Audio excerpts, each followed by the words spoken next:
Bonjour les petits calamars et bienvenue dans cette nouvelle vidéo. Dans cette vidéo, qui sera plutôt courte, je vais aborder le destin funeste qu'aurait subi Brett dans Alien 1 puisqu'il n'est pas mort immédiatement.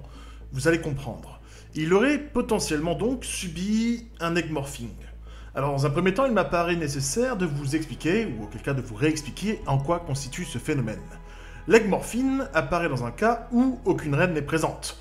Le spécimen xénomorphe isolé va donc créer un œuf à partir de matériaux organiques vivants, ou non, vivants ou morts, peu importe, la plupart du temps des humains. Et dans le premier film, on connaît tous la séquence coupée de Ripley, seul survivant du Nostromo qui découvre un Dallas au début de sa transformation.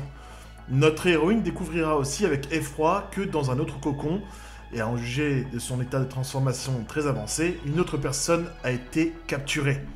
Et on peut très facilement supposer qu'il s'agit de Brett. Sa transformation egmorphique ici est quasi accomplie, et on parvient même à distinguer les lèvres de l'œuf qui enveloppe le reste de la tête du pauvre homme. Le livre, quant à lui, confirme également cette théorie, et c'est Dallas lui-même qui, après avoir attiré l'attention du lieutenant Ripley sur le cocon, parviendra à murmurer péniblement « C'était Brett ».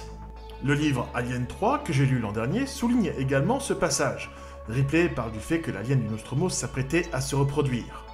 Alors même si l'egg morphing a ses limites, puisque cela sous-entend de sacrifier un hôte pour créer un œuf dans le but de trouver un autre viable, dans le but de créer un chestburster, je trouve ce concept, ma foi, plutôt horrifique et bien pensé.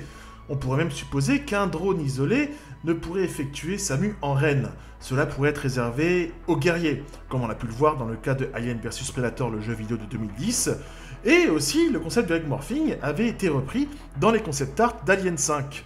Alors dites-moi ce que vous en pensez les calamars, est-ce que vous approuvez le concept de l'egg morphing ou non? Je sens qu'on va en débattre dans les commentaires.